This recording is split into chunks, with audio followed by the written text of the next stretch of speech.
নমস্কার বন্ধুরা, আপনারা নিশ্চয়ই ভালো আছেন। রিঙ্কু রান্নাঘরে আপনাদের সবাইকে স্বাগত। বন্ধুরা, আজ আমি তৈরি করব একদম নতুনত্ব একটি রেসিপি, ডাল চিংড়ি বাটা। এটা গরম ভাতে খেতে এতটাই টেস্টি হয় যে আপনারা একবার বাড়িতে না বানালে বুঝতে পারবেন না। কিভাবে এই ডাল চিংড়ি বাটা করব সেটা দেখার জন্য আমার সাথে শেষ অবধি থাকার অনুরোধ রইল।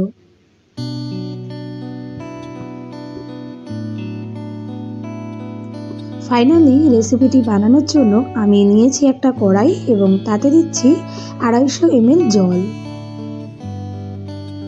জলের মধ্যে দেব 100 গ্রাম মুসুর ডাল, যেটা ভালো করে ধুয়ে রেখে দিয়েছিলাম, আর সাথে দিচ্ছি সামান্য একটু লবণ।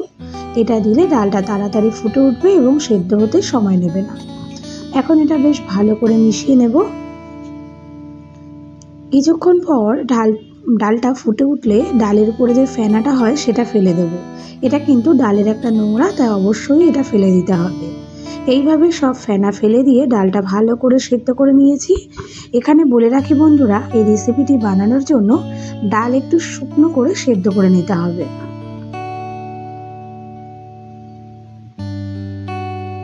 ডাল সেদ্ধ হয়ে গেছে। এখন কড়াইতে দেব 30 ml সর্ষের তেল। রেসিপিটি কিন্তু সর্ষের তেলে করলেই বেশি বেটার হবে। তেল ভালো করে গরম করে ফ্লেমটা লো করে নিয়ে দিয়েছি 4 থেকে 5টা শুকনো লঙ্কা, আর এই শুকনো লঙ্কাটা ভেজে নেওয়ার জন্য দিলাম সামান্য একটু লবণ। এতে লঙ্কা ভাজার পর বেশ মচমচে থাকবে। লঙ্কা ভাজা হয়ে গেছে।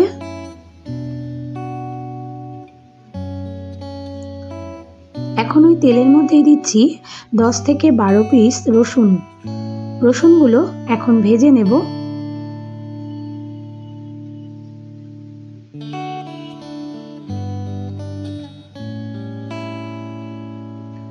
রসুনগুলো দেখুন লালচে কালার হয়ে এসেছে। এখন এগুলো নামিয়ে নেব।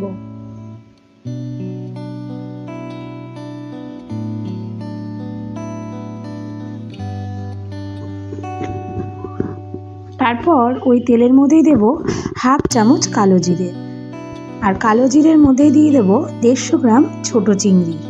এই সময় ফ্লেমটা মিডিয়াম রেখে এই চিংড়িগুলো ভেজে নেব। এখন এর মধ্যে দেব হাফ চামচ হলুদ ও স্বাদ অনুযায়ী লবণ। সবকিছু মিশিয়ে নিয়ে এখন চিংড়িগুলো 1 মিনিটের মতো ভেজে নেব।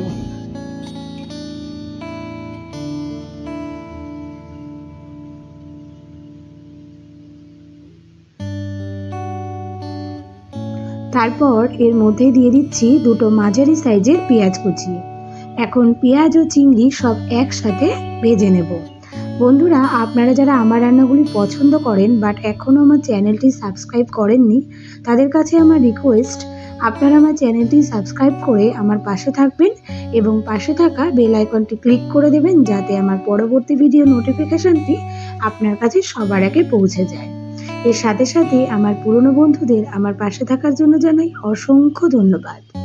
পেঁয়াজ খুব বেশি ভাজার দরকার নেই, একটু নরম হয়ে গেলেই এটা নামিয়ে নেব। এখন এগুলো সব শিলে বেটে নেব। আপনারা চাইলে এটা কিন্তু মিক্সিতেও করে নিতে পারেন, তবে যেহেতু বাটা রেসিপি, শিলে বাটলেই কিন্তু টেস্টটা অসাধারণ হয়। চিংড়ি ও পেঁয়াজ ভাজা দিলাম, তারপর দিলাম ভেজে রাখা রসুন। এখন এগুলো একসাথে বেটে নিচ্ছি। বন্ধুরা, আপনারা যারা বাটা রেসিপি ভীষণ ভালোবাসেন, আমার মনে হয় আপনারা নিশ্চয়ই বুঝতে পারছেন এটা কতটা লোভনীয় হবে।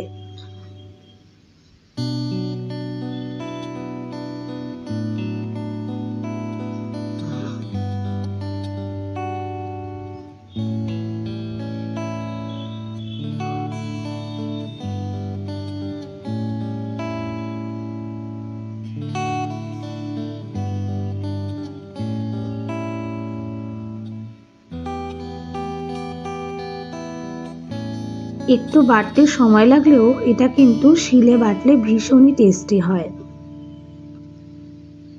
কিছুক্ষণ বেটে নিয়ে তারপর এর মধ্যে ঝালের জন্য দিচ্ছি আগে থেকে ভেজে রাখা শুকনো লঙ্কা। আপনারা যেমন ঝাল খাবেন সেটা বুঝেই এখানে ঝালটা দেবেন। লঙ্কাগুলো এখন এর সাথে খুব ভালো করে বেটে মিশিয়ে নেব।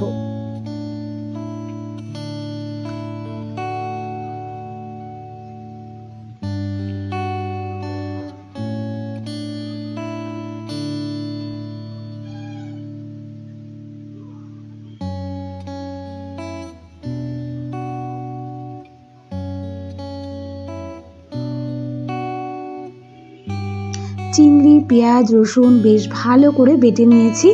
এখন ডাল সেদ্ধ নিয়ে এর সাথে বেশ ভালো করে মিশিয়ে নেব।